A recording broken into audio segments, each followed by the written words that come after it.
10 นิ้วเขินกายกังเกี้ยวไก่เก้าเกษานอบน้อมอย่างสารูปปิมปาเจ้าอันมีองค์พระเถรรัตนทลัยแก้วเจ้าทั้ง3 ประการศรัทธาญาติโยมพร้อมด้วยถวายความเคารพในเมตตาบารมีธรรมพระมหาเถรานุเถระเจ้าคณะพระสังฆาธิการจุตนจิวรองค์ด้วยความเคารพยิ่งน้อมถวายความเคารพท่านอาจารย์พระครูอภิวัฒนวิกรมท่านอาจารย์บรรยงอภิวัฒโนผู้อำนวยการสถานีวิทยุคลื่นสีขาวเพื่อชาวประชาพร้อมโดยท่านอาจารย์พระครูวิษณุวัฒน์ด้วยความเคารพยิ่งรวมจนถึงศรัทธาญาติโยมสาธุชนท่านผู้ฟังคนดีตั้งหลายทุกคนทุกท่านที่ได้ประกันเข้ามารับชมและก็รับฟังก็ยินดีต้อนรับทุกคนทุกท่านประจำวันศุกร์ที่10 เดือนกันยายน 2564มาพบมาเจอกันในรายการสารธรรมยามแลงช่วงมรดกธรรมพื้นเมืองเรื่องนางหมากปิ่นคำทางสถานีวิทยุวันนี้มาพบมาเจอกับอาตมาภาพพระกัมปนาถกิตติวิสุทโธหรือห้องว่าท่านโอก็ได้อยู่วัดบ้านต้อตำบลป่าตาลอำเภอเมืองเชียงใหม่ยินดีต้อนรับญาติโยมเข้าสู่รายการบอกว่าจะฟังจากเคลื่อน 104.50 วัดไฟหินมชบอกว่าจะฟังเคลื่อน 100.25 วัดพระบาทอุดมอำเภอฝางบอกว่าจะฟังเคลื่อน 106.25 มูลเสียงธรรมแม่แจ่ม 98.75 วัดห้วยตองซักอำเภอจอมทอง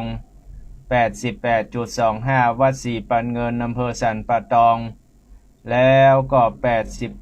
89.50 บ้านทุ่งเรดิโออำเภอสันป่าตองยินดีต้อนรับญาติโยมก็หลายคนหลายท่านก็พอสภาพอากาศวันนี้แล้วก็เมื่อตะวาก็ตึงฝนตึงลมพ่องก็โดนน้ำป่าพ่องหลายที่หลายตังก็เมื่อตะวานั้นต้องขออนุโมทนาบุญอาตมาภาพก็บ่ได้ไปก็ขออนุโมทนาบุญกับญาติโยมที่ได้ปากันไปร่วมบุญที่ม่อนธาตุสีสองเมืองเมื่อตะวาก็อิ่มอกอิ่มใจบเหลือเทวบุตรเทวดายังมาอนุโมทนาบุญกับญาติโยมได้ประพรมน้ำพุทธมนต์ให้กับญาติโยมได้จุ่มเนื้อเย็นใจบ่ฮ้อนเมื่อตะวาต้องขออนุโมทนาบุญไปเนอะโมทนาบุญแต่ได้ช่วยพระเจ้าพระสงฆ์ซึ่งเป็นดอยนางแก้วเขาได้ผ่านกันตลอดไผผ่านก็ยกมือไหว้ไผจะไปจังไห้ก็ยกมือไหว้ไผจะล่องมาเชียงใหม่ก็ยกมือไหว้ต้องอนุโมทนาบุญตัวเนออนุโมทนาบุญกับญาติโยมนั้นก็คือโยมแม่ครูวัชรวรรณสุพินิจพร้อมด้วยครอบครัวร่วมทำบุญฝากร่วมทำบุญพระธาตุเจ้าสี่สองเมืองใกล้จะเป็นธาตุเจ้าสี่สองเมืองม่อนสี่สองเมืองก็ได้ดอยนางแก้ว500 บาทก็วันที่19โยมเนาะวันที่19ก็จะได้ไปร่วมตาลวันเป็ดตะพีโยมแม่ครูวัชรวรรณสุพินิจพร้อมโดยลูกเต้าเหล่าหลานฝากไปร่วมบุญ500 บาทแล้วก็น้อมถวายยังกันเทศกันธรรมต้องขออนุโมทนาบุญกับโยมยายโยมแม่ครูวัชรวรรณสุพินิจถวายกันเทศพร้อมด้วยโยมยายไพรวรรณชุติมาพร้อมด้วยลูกหลานเป็นเจ้าภาพกันเทศเพื่อการไปหาพ่ออนันต์ชุติมา ต้องขออนุโมทนาบุญกับทุกคนทุกท่านเอาละเพื่อมาเป็นการเสียเวลาก็จะได้ดำเนินเรื่องเตดน้ำเตดธรรมให้ญาติโยมได้ปากันสดับรับฟังนะฝนก็ลงมาแหมละนะศรัทธาญาติโยมเอาละเนอะ นะโมตัสสะภะคะวะโตอะระหะโตสัมมาสัมพุทธัสสะตันตาพรหมันตาโตนัมมัมปะลานาสีลัญจามหาเสน่เหเจนตาพุตังขเวสะเปสิเตสันตัมโวดุลาสะปุลิสันทั้งหลายตั้งยิ่งใจมวลหมู่อันนั่งอยู่นานมีศรัทธามากกว้างหุ้มก็สร้างตั้งบนเฮตานหนุนบ่ขาดสินแก้วอาเตรียมมาภาวนาคำเจ้าแล้วมานั่งเฝ้าฟังธรรมเป็นบุญนำบ่น้อยจากจองหอยตัวไปเธอสุขใจจัดนี้พอเล็กลีนี่หายกันว่าตายความนาบุญแก่กาตัวตานก็กลมมาพันไปเกิดจันฟ้าเลิศไปบนเลิกเกิดเมืองคนลุ่มใจบ่อยยากหลายเครื่องเขกันปรมีสุดยอดเตียงได้รอดเนรปานดังพระทาลงยันที่ไว้สอนบอกไว้เป็นหมายว่าบุญบ่ลายแต่สายบ่หอนใดเป็นเดชบุญบ่มีมากโลนบ่หอนปนสงสารจักถึงนิพพานกำนาย้อนบุญแก่กานำไปดังพระสอนไขดังนี้กวนเกิดที่เป็นจารณาฟังธรรมาหนอจะใจจุงจังใสเอาสารทำในตันเก่าก่อนเจนปูมอนน้ำมาดังลูกขาต้นไม้มีพร้อมควายไหลอานก็กิ่งมันใบดอกโลกหน่วยออกนั้นนามีเปลือกแหนปีซ้อนตั้งแก่นล้อนไปนายกันคนใดจังใจย่อมใจใดจูอันจุงประการนามวนโมหะปากอยู่ฟังไปเฮาจะไขติดต่อตามบาทคอบาลีนิยายมีแต่ก้าวเฮหนุ่มเท่ายิ่งใจศรัทธาหลายใหญ่หน่อยหูที่ถอยตามรายบัดนี้แดดเตอว่าแล้วสารจะนามปันตานกลังปูนังขันตัวดังนี้เป็นต้นเพกเวโดลาเพโคตังอาลา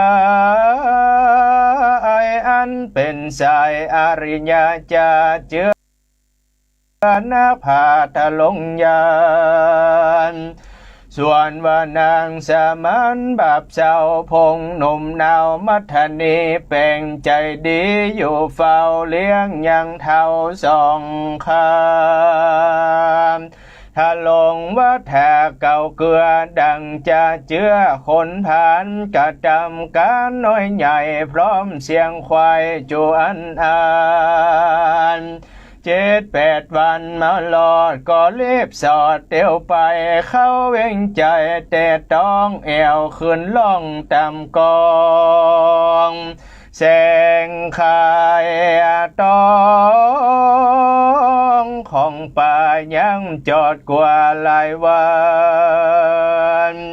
เจงจากพันปอกดาวสู่เหินเท่าสองขามันไปมาจะจ่ายเดือนหนึ่งควายหลายหอนจมหมู่คนหนุ่มเท่าบ่หูเก้าความใดบ่มีไผ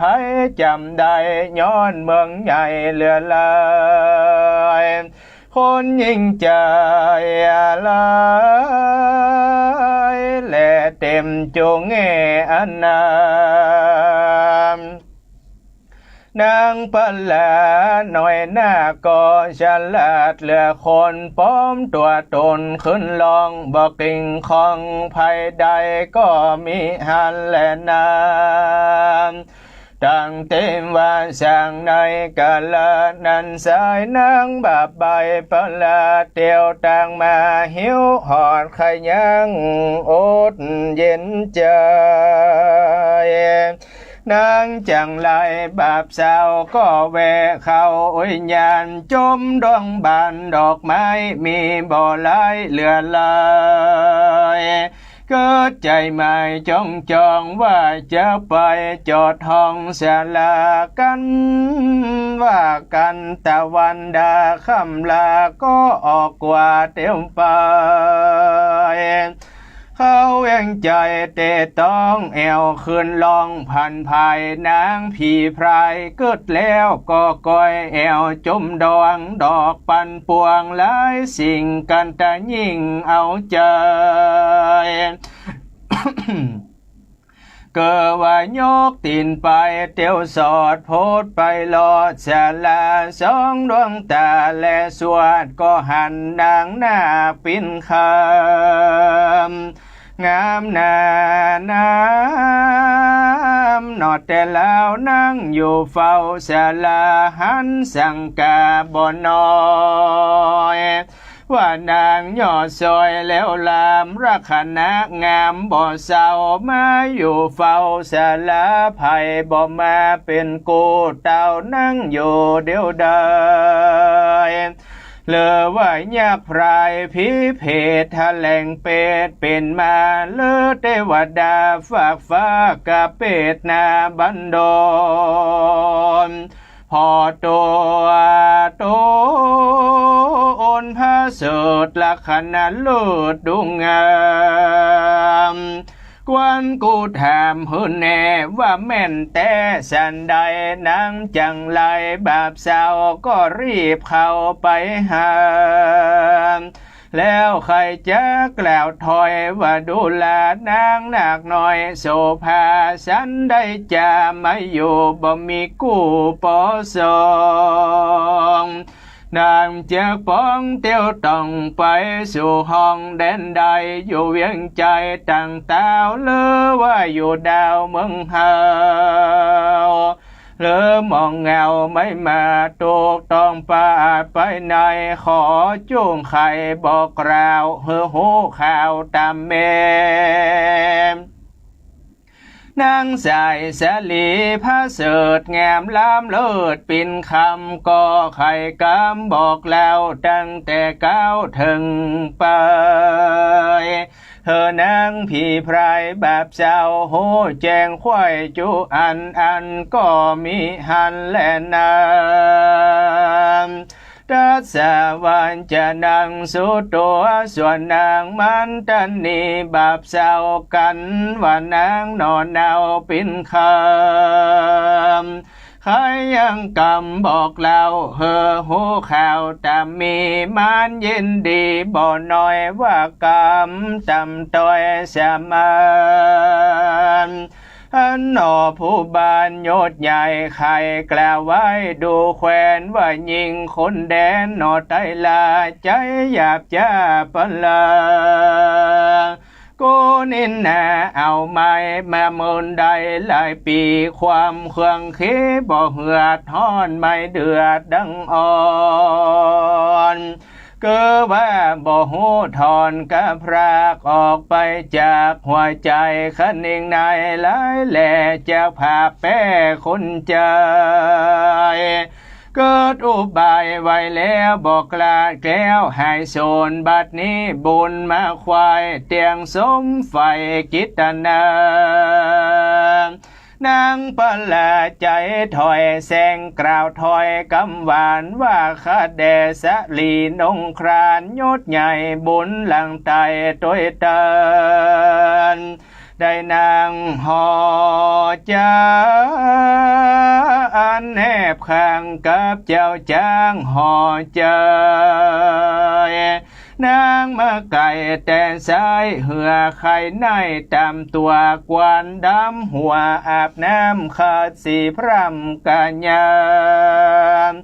ขออาศัยอยู่ไกลแคมหับใจขาสีกันอาบดีเมียนแล้วก้อยกลาดแก้วขึ้นมา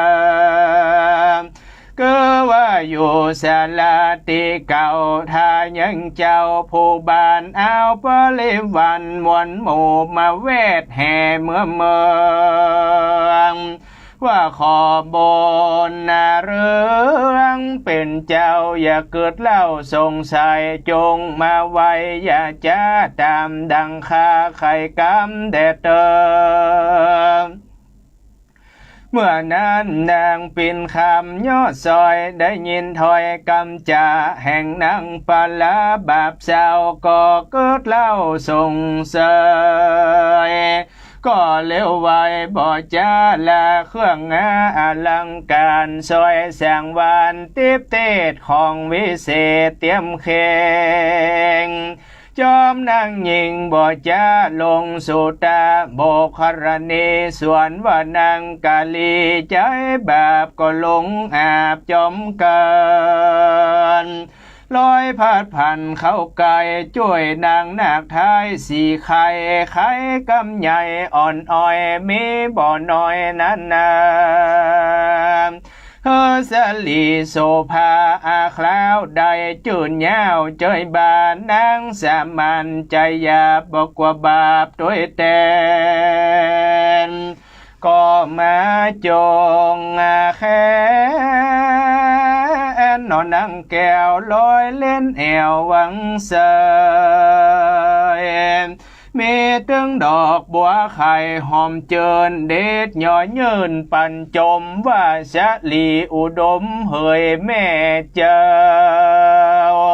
ก็ว่าดอกนี่เล่าหอมดีพระโบกครณีกว้างใหญ่เก็บมาใส่รวมกันขันตะมันลอยแหล่ยังบ่แปะเตวีกันตาสีแม่เจ้าหอมโลดแล้วเหลือเลยมีตึงนางผีไพรใจถอยไข่กล่าวถอยลายประการเฮอนงคานหล่อเบาดำเกตเก่าเกศีวาสลีโสภายศใหญ่ก็แยะควายตำกำนางอาจทำบาปใบแสงเขาไก่คัดสีเมียดผมดีไว้บานเมื่อหนึ่งกันหาคอมก็มาเตะขอสอบบอนอดท้ายจมอยู่ใต้วังทานคือว่านางนงครานก้อยกลาดว่านางนงครานน้อยหน้าก็กลอยกลาดมรณานางปลาบาใบเล็บสอสายเลี้ยวปันแล้วภายพันไว้วองเคินจากต้องโบครเนนเอาขวาดีเครื่องยองแห่งนางน้องปิ้นคำหากวังตำละไว้มาสูบใส่ตัวมันตาจุ้มจานหมุนแปงโต๊ะแต่งแทงกะแยว่าโดงามตาแต่สายพร้อมซอยใส่สุบแขนแล้วนั่งแตนตีเก่าแห่งนางนอนเนาปิ้นคำก็มีหันและนาที่นี้จากวันนาจะรอถึงเจ้ายอดโพธิญาณและสลีนงคลานนาคน้องไว้ที่ห้องศาลา แล้วไก่กาฟังฟ้าวเข้าสู่ดาวเวียงใจเพื่อจะไปขับไปป่อแม่ไทยสองคานพระเสนาลายแหล่ออกมาแห่เอานางเข้าเมืองขวางเตต้องขึ้นสู่ห้องหอยใจเป็นสายใจเสียไปดังกล่าวไว้ไปลังกันวันนอปูดทางไปลอดเถิงห้องยอดพังกาก็ตุนแสบบอกแล้วยังพ่อแม่เจ้าตาเมนเจ้าปุรีปอดาวก็ฟังเฝ้าเลี้ยวไว้เฮอปาการตกแต่งตามปิมแป่งโบราณถ้ามาทางปังกาเซนาโตสัทธาอาหะสัทธาสัพพัญโยยอดซอยหานบาทอยบาลีบทหลังมีไปแจ้งพระจิงแสงเทศนาวาโสขันตัวนิเวศนังปะตัวดังนี้เป็นตอนเพกเวโดลาเพโคทรงอันตนตรงสินสายเวเศษเมื่อเจ้าน้อยเนตรสุริยกุมารลาสรีนงครานนักน้องไว้ตีห้องศาลาในสวนบุพาดอกไม้ตีจิมไข่เวียงใจแล้วเร็วไวฟังฟ้าวเข้าสู่ดาวปลาขึ้นพังกาบ่อยจ้าไว้เจ้าฟ้าปิตาตั้งมันดาแม่เจ้าไขบอกเล่าตามมีตั้งแต่นี้จากห้องไปสู่ต้องตะกะศิลาขอสิปาเสียงควายลาเจ้าใหญ่อาจารย์เข้าดงด้านป่าเศร้าอยู่กับพ่อเจ้าราเซมก็ว่าได้2 ปีควายลอดจบแจงจอดสิปะกลเป็นแต่บุญจัดแล้วได้นางนอกแก้วสาวสะเลมก็ว่าลักษณะดีเสิร์ตงามล้ำเลิศนำนาบัดนี้นาลูกเต่าป่านางนอนเนามาเมืองก็ว่าเฮือนางบนนาเลืองนาคน้องเฝ้าอยู่ห้องศาลาในสวนบุพาดอกไม้ตีจิมก้อยเวียงใจขอใส่ใจปอดดาวจุงบอกเป่าโยธาตั้งนางกัญญาลายแหล่ออกไปแห่เอานางมาห่อขวังภาษาตามโบราณราชประเพณีเมื่อนั้นพระยาพมมาตัดนาตนยศใหญ่กับนางนาคไทยเทวีหันสายปุลีลูกแก้วปีกปอกเต่าคืนแม่สมันนัสาจุมเจินปีติเตือนเจยบานก็มาไข่กามมาว่าอันนอดันถอยด้วยกามอ่อนอ้อยวอนโหว่าสายบุญโจลูกเต่ามีบุญมากเต่านำนาได้ไกลกลาจากห้องไปสู่ต้องเด่นไกลทุกคนในไปหูพ่อแม่อยู่ไปหลังเกิดใจหวังคำเจ้าขอให้ลูกเต่าสวัสดีความขวังขีไม่แมดบ่หูขาดขึ้นวันลูกจอมควันและพรากออกไปจากปุเรนก็มนหลายปีแต่สายบัดนี้ได้ขึ้นมามีกัญญาพาเสดและคณะเลิศนานนามได้จักจำบ่ได้เจ้าหนอไทยคิงพายมีบุญหลายบ่น้อยจริงสมไฟหอยพาทะนาม จบสิไปแจ้งจอดได้อย่างยอดนาลีผู้งามดีบ่น้อยติดจ่องหอยต้วยมา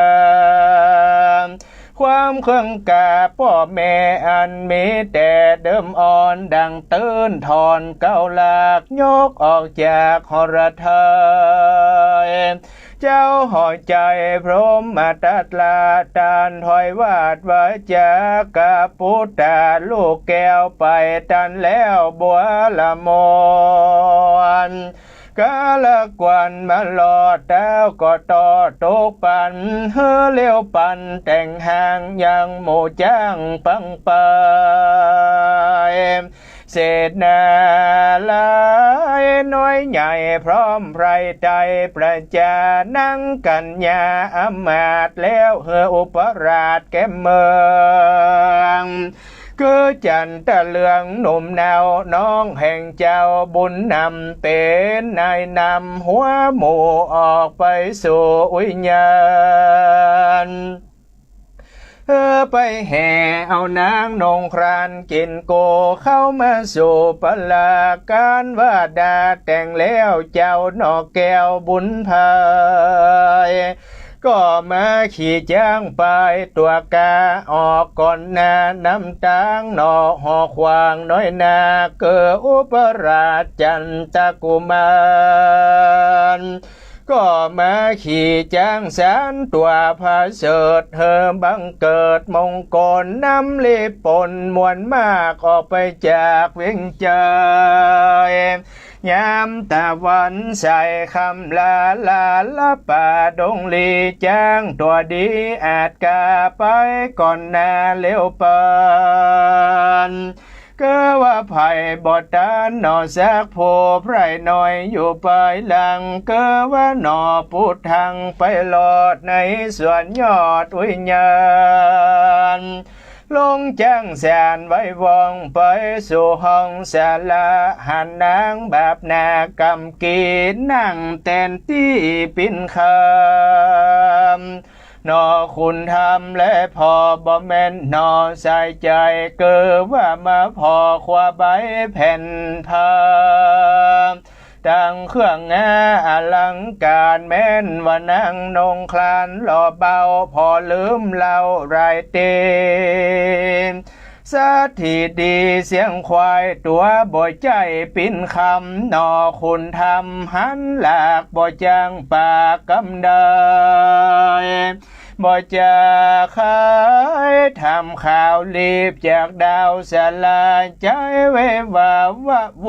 รีบไปสู่โบครเนมเยาว่าสายสลีนักน้องเล่นอยู่ห้องวังใสเจ้าเลียไปจูกามลวดมืดคำจนตาลองเรียกหาเจ้าแจวว่านางน้องแก้วปิ่นคำปอกดงดำป่าไม้และพี่ไว้มองเงาเลือตัวคิงเหล่าลิซอนอยู่ที่บนเด่นใดเสียงขันไข่ตอบทองบ่มีกองมีมาเกิดว่าหนอพุทธายศใหญ่ตกปั่นไม้เล่นลนกั้งเมาวนปั่นกว้างดังบ่ย่างบนเด่นใจมาเวนซอกตามเก้าดอกบุพาปืนลูกหาภูมิไม้ประจวบได้เด่นได้จมจังใจห้องแสนสนันแผ่นดินดานอโปติญาณเอาไม้บ่หอนได้ยินเสียงทั้งสามเนียงโห่ร้องสะนันกองนำหน้าแห่งโยธามากเต้าบ่สอดเข้าถึงโฮมกำมาจูตีไก่เฮกังไก่เมาวนจากปิกขืนหนมาสู่ยังที่อยู่สลามลวดเววาดันสอดโพดไปรอดแดนไก่ก็มีหันและนำสัพเพเตปนามหาจนะส่วนพระเจ้าอมาตย์อุปราชแก่เมือง เสนาเหลืองหนุ่มเทาอันไต่เต้าต้อยแมนถึงแสนลายย้ำคำจูผู้รำยินดีหานางกะลีแบบสาวนั่งอยู่เฝ้าเสาสาลาจุมเสนาโหลองสนั่นกลองเด่นไกลต่างใส่ใจแน่มันว่าเป็นนางนอจันปินคำยกมือต่ำใส่เกาลาธนานางแบบสาวสามานคนจังสานตัวกามบ่ได้เจอเลี้ยวปันเพื่อภายพันปอกเต้าไว้นะเขาหนอเวียงเจภายเป็นภายบ่หูเสียงสะโสนึงนั้นเหตุตะวันตกตามบทมืดคำจนเติมโอปะลันจานุ่มเนาเกว่าเจ้าจันตะกุมารบ่หันนอโพธิญาณที่วายโยที่ไกลกองแต่จริงใครว่าจะทำข่าวเขาก็กล่าวใครเปิ้นว่านอหอจันเจ้าฟ้าไปก่อนนานแล้วลาอุปละจาหน่อยนักบอกเกิดความสงสัยก็เลี้ยวไว้ห้องเปล่าไปควายดาวโยตารีบไกกาปอกเต้าแห่นั่งเขาเวียงไปก็มีหันและน้ำแต่นางกำลังเปิดตัวกันว่าไปหลอดแล้วที่ขวางแก้วลันหลวงคนปันปวงน้อยใหญ่มีพร้อมควายหลวงเลยลางพองก็มาพายเข้าตอกพองยืนดอกดวงบานตั้งพระมนาจารย์อามาตย์เสนาอาจเศรษฐีมีตึงขหาบดีหนุ่มเทาบ่หูเก้าขี่ยาปะกันมาไว้กราบซึ่งนางบาปมันตานีปันปอนนาดีบ่น้อยแล้วน้ำนางถอยปะเลิมเขินพังกาภาษาตีห้องราดลงกันภายพันไปหลอดในห้องยอดหอเนย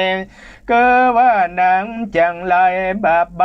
ก็ขับไว้วันตายังพระยาพรหมตัดลาดและนางนาคเทวีตามประเพณีแต่เก้าบ่แผกเผาสันใดบ่มีภัยจำได้ว่าเป็นนางบาปใบมันตานีเหตุบันนี้จะคองไปอยู่ต้องแดนไกลจำเลินไว้ขึ้นใหญ่พิษแผกควายเลือลายเมียลักขณะพระเสดงามล้ำเลิศเลือลายต่างคนใหม่เกิดสอดว่าเป็นยอดเทวีฮัลสีเลี้ยงไว้กังป่าไม้หิมปานพระผู้บันพรหมตัดลาเจ้าพระศาสปลานาเสมและลัญจานเทวียศใหญ่หันสะไปยิงรามรักณะงามบ่น้อยใจจื่นจ้อยยินเดมใครว่าตีทำทีดังก็จี้ตามกรรมว่าเจ้าห่อคำพร้อมมาตัดลาดเลงและสวดไปมาบ่หันปุตตาลูกเก้ามาอยู่เฝ้าห่อในสั่งกายใจไหลหลากจริงออกปากจะทำก็ว่าตนใจลามลูกค้าไปลีแน่เสียในทำคนไหนจุผูกก็บ่หูสักคนทำลีปนหนุ่มเทาก็บ่หูเก้าขี้ยาพ่องก็ว่ามาก่อนน้ำมาอยู่ท่าห่อคำตั้งไข่กำกล่าวแก่บ่หูแน่เสเจิงว่าหนอพูดทางโยดแย้วอยู่ที่ดาวเด่นใดส่วนว่านังจังไรใจแบบก็แสงขาบตุนเส พระนอผู้บานจึงเจ้าเฮอขาเฝ้าศาลาว่าจากเตียวมาสู่ห้องคงเขตต้องเวียงใจเธอเสนันนายอะไรแหล่ออกไปแห่เอามาโดนบุญแน่ปีขาจักอยู่ท่าหัวใจเป็นสันใดดังอีมาลิกลีนีหายนางผีพรายแบบสาวเส้งโศกไม่ขี้มองน้ำตาก็มาน้องหลังย้อยลิลำถอยลายประการส่วนว่าเจ้าผู้บานพรหมมาตัดลาดฮอนไม่แมดเหลือใจเห่อคนไปนอสอสายพอเสียงควายลงกันก็ว่าบ่หันภัยสักโพอาภัยก็บ่หูสักคนโกลาหนอันใหญ่เกิดขึ้นควายเวียงใจก็มีหันและนามถาดนั้นนาตันเติงอะไรก็ว่าแต้วพรหมมาตัดลาดบุญเลืองยินขี่เครื่องมนสาวย้อนลูกเต่าปูตาบ่หันมาต่อหน้าบ่หูกว่าตั้งเดินคนในนอสอสายหมดเสียงควายหอจันไผ่บ่หันสักโพ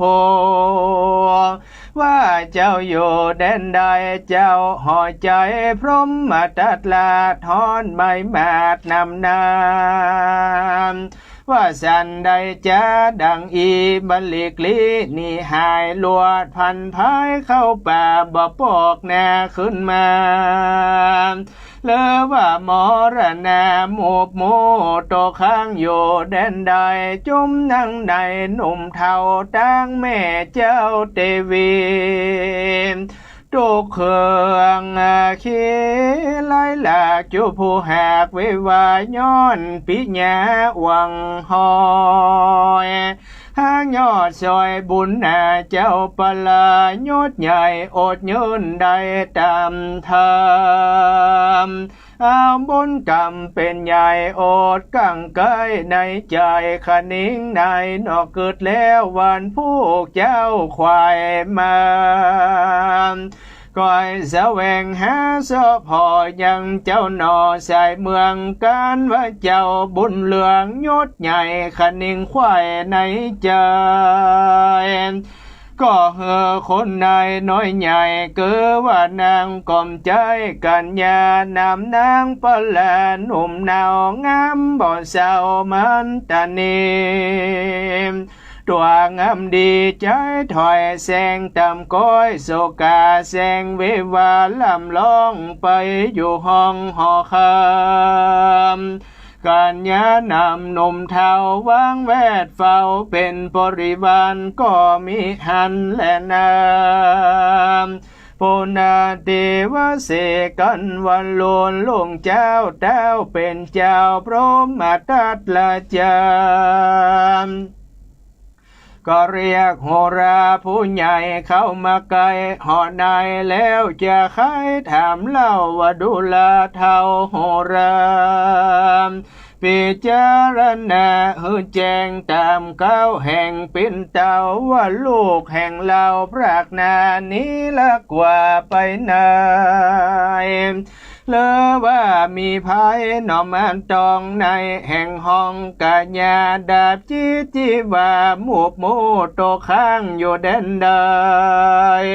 พิจารณาไปเฮอทีแล้วจุงจีตำกามอย่าบังอำหลีกเว้นลบจากเส้นปิ่นเตานักและเบาตันหูจุ้งกล่าวโอตามมีก็มีหันและนามเนติตาอังขีญามสังวันนาวิเศษจะห้องเหตุยังมากปิ่นคำ พวกทวนเจตนิทิตังก็บังกอมมาสมเลสเดชหันธรรมยังสาตุกลังกโรมาเสสาตุสาธุสาธุ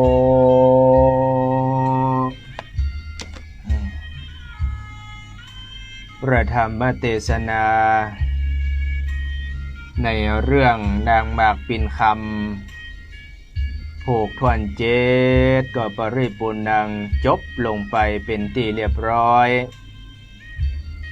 ยินดีต้อนรับสำหรับบรรดาคณะศรัทธาญาติโยมสาธุชนท่านผู้ฟังคนดีทั้งหลายทุกคนทุกท่านที่ได้ปากันมาฟังอย่างรายการสารธรรมยามแรงช่วงมรดกธรรมปื้นเมืองล้านนาวันนี้ก็เสนอธรรมในเรื่องนางหมากปิ่นคำผูกทวนเจ็ดก็ปริปูรณังจบลงไปเป็นที่เรียบร้อยก่อนที่จะได้สรุปธรรมให้กับญาติโยมได้รับทราบได้ฟังกันเพราะว่าบางท่านอาจจะเข้าใจบางท่านอาจจะบ่เข้าใจดังนั้นก็จะได้สรุปให้ญาติโยมได้ฟังแต่ก่อนจะสรุปธรรมต้องขออนุโมทนาบุญกับโยมยายวัชรวรรณสุพินิจพร้อมด้วยครอบครัวลูกเต้าเหล่าหลานได้ร่วมทำบุญอย่างม่อนธาตุสองสีศรัทธาญาติโยมดอยนางแก้วร่วมบุญจำนวน500 บาท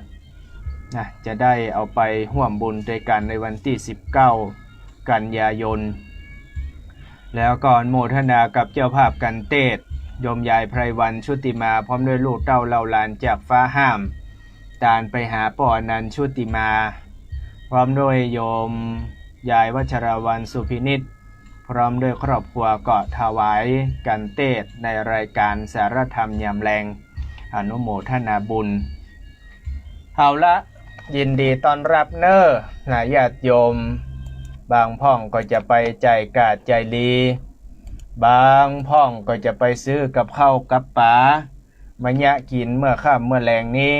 ก็จะได้สรุปธรรมให้ญาติโยมได้ฟังในเรื่องของนางหมากปิ่นคำนั้นเมื่ออาทิตย์ที่แล้ววันศุกร์ได้เล่าให้ญาติโยมตึกถึงที่ว่าเจ้าสุริยกุมารจะเอาหน่วยปิ่นคำเนี่ยหน่วยบะปีนหน่วยบะตูมจะปิกบ้านปิกเมืองปรณสีไปเฮืออีป้อพญาพรหมทัตเนาะได้พอว่าอันเนี้ยเป็นพระมเหสีของลูกจะแต่งงานแต่ก็กึดในใจว่าถ้าป้อฤาษีบอกให้เฮาไปโบะหน่วยหมากปิ่นคำเนี่ย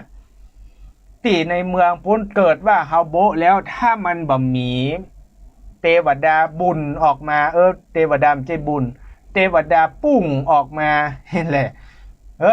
เฮาก็ขายหน้าขายตางกะแล้วก็นกทั้งหลายก็มาฮ้องเหี่ยศรัทธาญาติโยมโอ้ยนกนี่ก็ฮ้องว่าหมากปิ่นคำเนี่ยหมากปิ่นคำปลอมหมากปิ่นคำปลอมบัดล่างมันปลอมแต่กะอีเนาะก็เลยจกดาบสลีกันใจมาโบะศรัทธาญาติโยมโบะพอโอ้ยเป็นสาวงามเหมาะขนาดปุ่งออกมาโอ้โธ่รุ่นราวเขาเดียวกันนี่หรอเหมาะแต่นะงามแต่ขาวผมก็นินก็ดำตาก็เหมาะหูดังก็แสงกลางก็บ่ต้องไปแปลงไปยะศรัทธาญาติโยมเลี่ยมจิลิตจัดลอดจัดเหมาะจัดงามอีนางคนนี้ก็ตกลงปลงใจจะเอาอีนางคนนี้แหละพากันเดินทางไปถึงเมืองปรณสีก็บอกว่านางหมากปิ่นคำน้องนั่ง ที่ประทับเนาะศาลาพับพาศาลาที่ประทับนั่งบ้านเฮาก็นั่งตูบล้ออ้ายก่อนเนอะ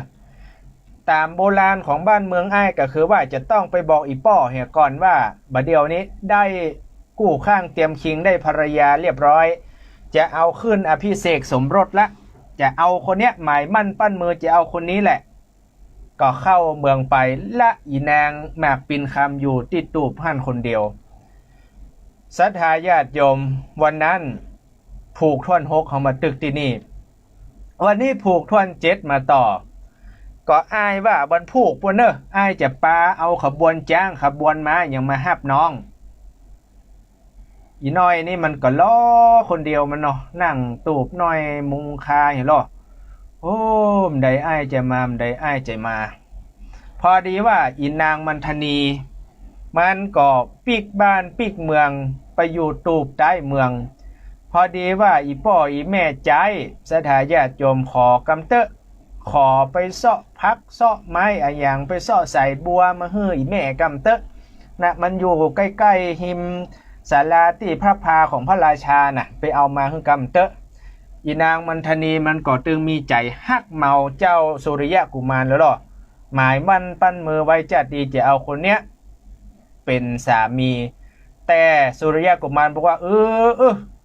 ข้าตายข้ากระตึงบ่เอาไม่ยิงเป็นมนุษย์นี่นะมันเหม็นทราบจะได้ข้าตึงบ่เอาข้าจะไปเอานางสาวนางฟ้านางสวรรค์ปุ๊มาเป็นพระมเหสีเป็นกู้ข้างเตรียมคิงอีนางนี่มันก็โคตรมามึกขอสักวันเป็นวันของเฮาก่อนเตอะเดินไปอีนางมันทนีไปหั่นใส่แม่ยิงคนหนึ่งนั่นก็คือนางหมากปินคำเนี่ยงามขนาดศรัทธาญาติโยมไปนั่งอยู่ที่ตูบที่ศาลาพระพาเป็นไผที่ไหนก็เลยย่องเข้าไปพอโอ้ท่านเป็นไผลูกที่ไหนตั้งใดไม่นางเฮ้ยเอาล่ะนางหมากปินคำมันก็หูล้อว่าไผดีมดีอ่ะก็เล่าให้ฟังอ๋อข้าเจ้านี้นะชื่อว่านางหมากปินคำนะเป็นจะมาเป็นพระมเหสีของเจ้าสุริยะกุมารเจ้าเมืองปาราณสีเนี่ยก้าเนี่ยหรอเดินทางด้วยกันในป่าห่วมทุกข์ห่วมสุขกันมาอายเนี่ยบ่เดียวพวกไปจัดขบวนจ้างขบวนมาไปบอกเพื่อเจ้าพระยาพรหมทัตรับทราบวันพวกเขาจะเอาขบวนจ้างขบวนม้าอย่างมาฮับไปกินแขกแต่งงานอภิเษกสมรสให้มันถูกต้องตามโบราณราชประเพณีเอาล่ะอีนางมันทนีฮู้อีใจมันตึงขึ้นวึดล่ะศรัทธาญาติโยมไฟไปในก็ฮ้อนไฟไปนอกก็ฮ้อนตึงในฮ้อนตึงนอกก็คิดว่าโอ้อีนางเฮ้ยสู่เนี่ยจะไปเป็นพระมเหสีเนี่ยตามโบราณที่นี่นะเปิ้นจะต้องเฮือไปอาบน้ำก่อนเนออีโลโอ้ไปอาบน้ำที่ไหนอ้ายย่ำว่าใดก่อนเนี่ยกะสะบัวเนี่ยไปลงอาบชำระร่างกายให้สะอาดพุทธพองเป็นยองใยก่อนวันพวกจะได้แต่งชุดมองามๆบีหัวทาปากทาแป้งอย่างกะเดี๋ยวเขาจะช่วยคัดหลังเนอะเห็นแล้วอีนางมันทนีนี่มันจัดเน็ตโอ้เรียบร้อยโอ้แต่กะเอาละก็แต่กะข้าก็เคยเป็นเหรอเห็นแล้วได้เป็นโมบุญวาสนาบ่เฮอก็เตียวล่ะสถาตัวก้นอีนางมันทนีคนบดีไปละตัวไปอีนางนี่แบบมึกในใจกูได้ทีแล้วบอกจะเอาตีนตั้งมาสู่มาเตอะจะเอาตีนตั้งมันลงก็ว่าเนี่ยใดดีแต่งอาบน้ำถอดผ้าถอดขวาอาบสะบัวนี่กะข้าก็อาบโดยเนี่ยพระราชามอบหมายให้ละอีนางนี่ก็แต่งคัดหลังคัดไปคัดมาสถาญาติโยมถามหั่นถามนี่ก็ฟังเอามือแห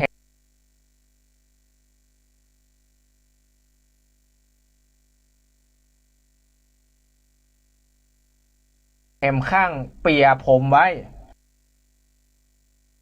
เดี๋ยวนี้นะพวกขาดอากาศหายใจหรอมันก็เอาไปซุกไว้ปื้นสายบัวเนาะใบบัวเข้าปกนี่นะญาติโยมขาดอากาศหายใจแต่จะตายบ่ตายเนี่ยเขาต้องฟังแต่ที่แน่ๆคือบ่เดียวนี้ขาดอากาศหายใจก็ถือว่าตายตายเอาไปซ่อนไว้ปื้นบัวเรียบร้อยอีนางมากอีนางมันทนีก็ฟังแต่งเนื้อแต่งตัวไม่บีหัวทาแป้ง แล้วก็ไปนั่งที่ห้างท่านนะไปนั่งห้างล้อเพื่อที่จะให้เขาเอาขบวนจ้างขบวนมาฮับเอาล่ะเมื่อเจ้าตีนฝ้ายยกตึงป้าตึงแนตึงกองตะตุ่มมงบ่อโตแห่กันมาเป็นเส้นเป็นสายเพื่อที่จะฮับตัวอีนางคนอีนางหมากปินคำไปเป็นพระมเหสี โดยเจ้าจันทกุมารซึ่งเป็นน้องของเจ้าสุริยกุมารมาทั้งสองพระองค์ขึ้นต่างหลังจ้างขบวนม้าใหญ่โตมโหฬารเพื่อจะมาฮับเอาพระมเหสีญาติโยมโหเจ้าสุริยกุมารไปมอบส่องหลังมันบาดใจแล้วนะหลังอีนางนี่มันขาวหลังของอีนางคนนี้พอยังห่างหมูน้อยบาดใจแล้วก็บาดใจละหรือว่ามันต้องแดดกำใจกล้าเพราะว่าตีนฟ้าก็โยกละเดินเข้าไปพอดุมโอ้ไปแยงพอปรากฏว่า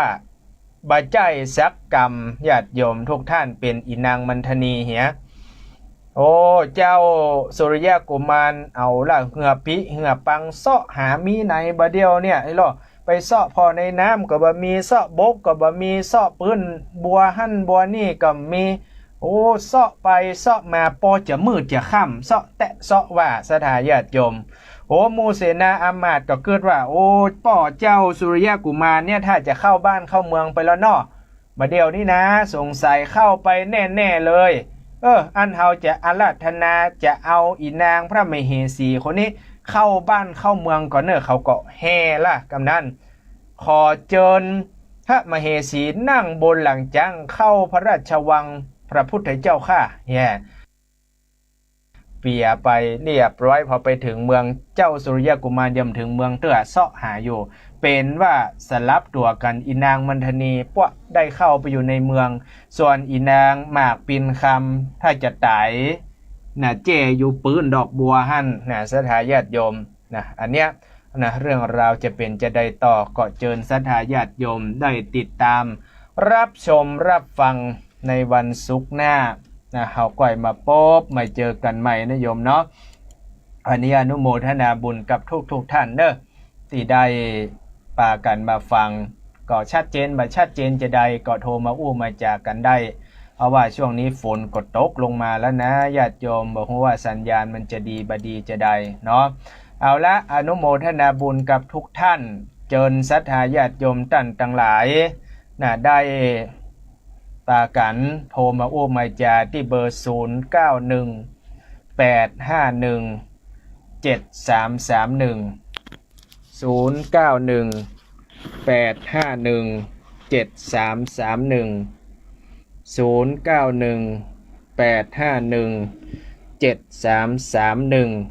ข้ามาเนอะสายแรกเจริญปอนพระสัจเจ้าพระครูแม่อุ้ยอินอยู่แม่สาวเมืองฟังชัดเจนเจ้าชัดเจนฝนตกก็แม่ฝนตกเจ้าชัดเจนเนาะอินโดมันจะไปอย่างใดบ่โหได้ครับรอฟังใหม่เด้อคนมีบุญคนดีคงจะบรรจายเนาะท่านเนาะครับสาธุบุญรักษาจ้าไอ้สาเจ้าเจริญปอนเจ้าไว้ก่อนเจ้าจากตังได้